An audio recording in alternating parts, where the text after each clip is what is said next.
notable performances on this night. Joe Milton III, we talked about, had to leave the game with an injury late in the fourth quarter. Stetson Bennett, game of his life as a pro, 16-24, couple of touchdown passes, and Blake Corum, as we mentioned, 2 touchdowns, only 9 rushing yards, but he scored twice. And that matters, even if it's just a preseason game. Garrett Podell covers the Cowboys for CBS Sports. He joins us now from SoFi Stadium. Let's talk about the starting quarterback of the Dallas Cowboys. And Dak Prescott obviously not in the game. So it's Joe Milton III. They picked this guy up. We know he's got a big arm. What'd you and the coaching staff make of his performance?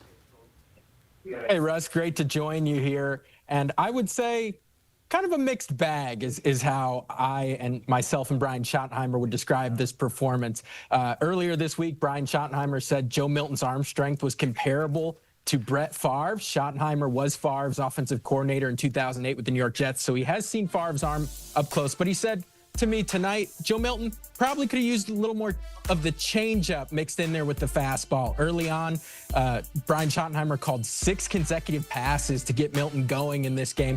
He said he didn't mean to call 6 in a row, but he did want to get Milton in a rhythm, and he didn't really settle down until late in the first half when he connected with Jalen Brooks a few times. But the big takeaway here is for Milton just to play. I mean, he only played in 1 game last season. It was his Week 18 start against the Buffalo Bills. And so Schottenheimer told me, look, want him to get the check down a little more. On the interception, he threw deep to the end zone to Ryan Flanoy.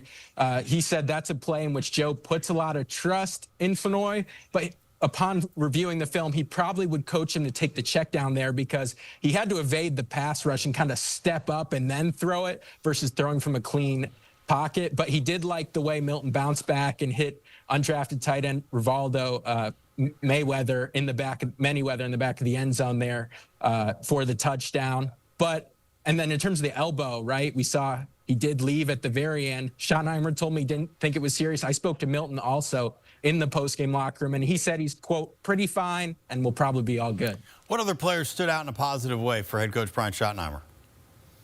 We also had 7th-round rookie Phil Maffa. He was the team's leading rusher out of Clemson. He was a bruiser, and his last year at Clemson, the reason he fell into the 7th round, he was playing with a torn labrum in his shoulder. Entering this game, he said that labrum's fully healed. He feels ready to go. He had 14 yards really quickly on his first 3 carries. They liked what they saw from him tonight.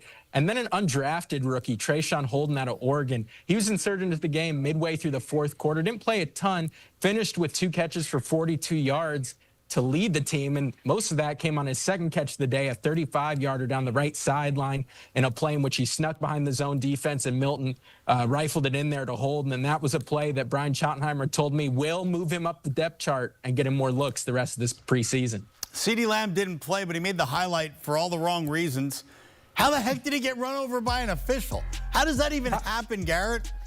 That's a phenomenal question, Russ. And I guess the simple answer, right, would be when the offense is on the field for the Dallas Cowboys, CeeDee Lamb typically isn't on the sideline. But Brian Schottenheimer told me when asked about CeeDee Lamb post-game that, you know, I'm going to file that under need to be better with discipline. The Cowboys as a team had 11 penalties. That's something he wants to tighten up. In the joint practice against the Rams, illegal formation was definitely a penalty that came up on that Tuesday, and they had consecutive illegal formation penalties on their first really long drive of the first half that resulted in a 35-yard Brandon Aubrey field goal. So some things to tighten up, but they filed the CeeDee Lamb thing under need to be better with the discipline, and Lamb in the locker room told the Dallas Morning News that there's a simple answer to it, and it'll get cleaned up. All right, yeah, he'll put on a helmet and pads and get out on the field where he's used to playing. Unfamiliar territory there.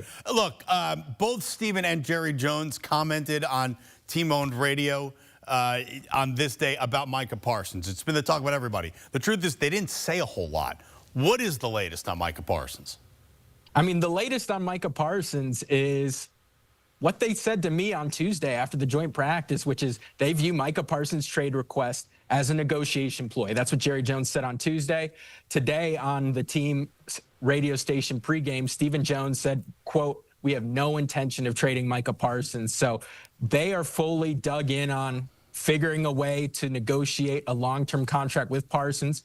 Parsons clearly requested the trade because he felt negotiations became personal here. He didn't appreciate in his multi-screenshot request on Twitter about asking for a trade that they criticized his durability by saying, you know, Jerry said the opening press conference of training camp, he missed 6 games. Well, he only missed 4 with an ankle sprain, and that really rubbed Parsons the wrong way. So there's definitely, you know, some counseling that needs to happen between the two sides for them to come back together. And I believe that Jerry Jones needs to be the one to pick up the phone and make that call, because when I spoke to Dak Prescott about these negotiations earlier this week, he said what helped him come to terms on his second big contract with the Cowboys, it was Steven and Jerry Jones calling him and asking him to talk man to man. So that needs to happen here. Still, both sides have not had direct conversations since Micah requested that trade last Friday. Perhaps negotiating practices going on both sides here. We'll see if they can finally come together at some point.